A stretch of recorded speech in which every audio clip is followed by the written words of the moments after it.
Dear brothers and sisters, today we will talk about children of disobedience. And what does it mean that all of us were, maybe still are, these children of disobedience? And we live in a spiritual desert. Okay, in Apostle Paul's epistle to the Ephesians, chapter 2, verse 2, he says, "In time past, you lived according to the course of this world, according to the prince of the power of the air, the spirit that now works in the children of disobedience." So he says that all people used to be like that, all of us. And in the past, before Christ's coming, it was the whole humankind. Everybody were these children of disobedience. And we need to think about this deeply, because maybe we are still in disobedience to God. And as a matter of fact, every time we sin, every time we forget repentant heart, we become back children of disobedience. And we follow the will of this evil spirit, which is in the air. Okay. So what is important to remember is that this spirit is not just some evil spirit that is like really ugly and lives in hell and only possesses some people. This spirit is everywhere. Okay, it is in the music that we hear, the radio very often. It is in the commercials that we listen to. It is in the way people speak sometimes.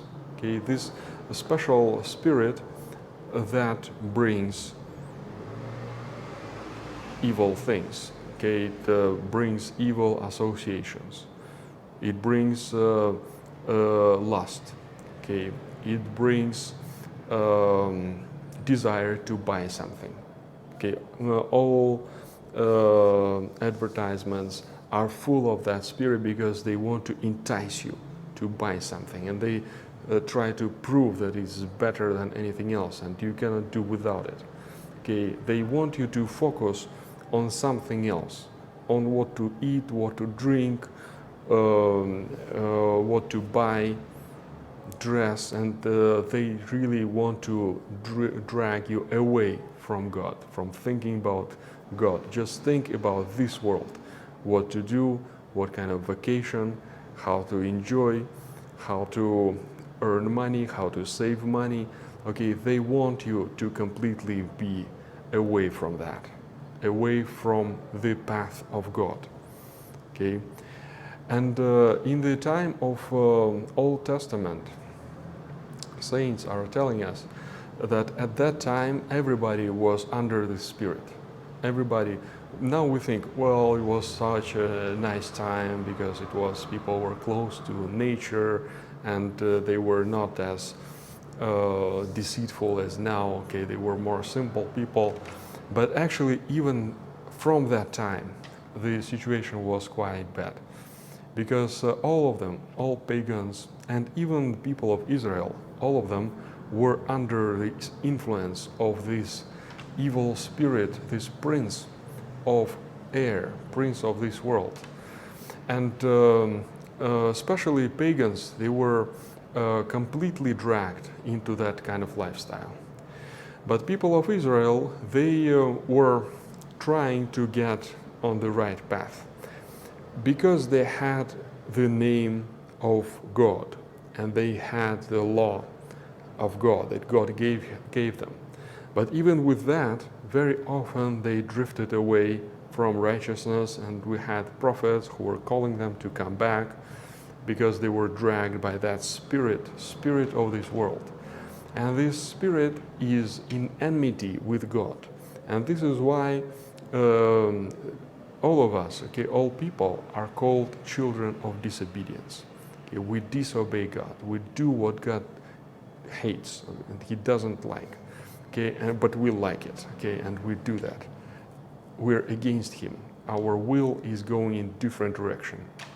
So it is very easy and very fast for us to be dragged into that, unless we have a special training and special vaccine, and we are very vigilant in walking in the right way. This is why Christ is emphasizing, be vigilant and don't sleep, not to enter into temptation, because this temptation is, and the sin that follows after it, they grasp us right away as soon as we forget about the true direction.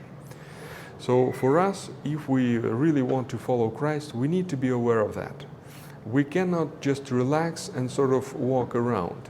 We remember Apostle Paul is saying that you need to run. Okay, if you run, if you walk in the right direction, then it's difficult to sort of drag you away. But if you sort of walk around or sit around, it is much easier for you to forget what's the direction. Okay, where am I going? Okay, so this is very important, and it is important to remember that this world is very often portrayed as a desert, spiritual desert, because nobody is bringing fruit for God. And in the desert, also people are walking in the desert. They don't have true food, true drinks, and they are walking in wandering around because they don't know the direction. It's very big. Desert is big.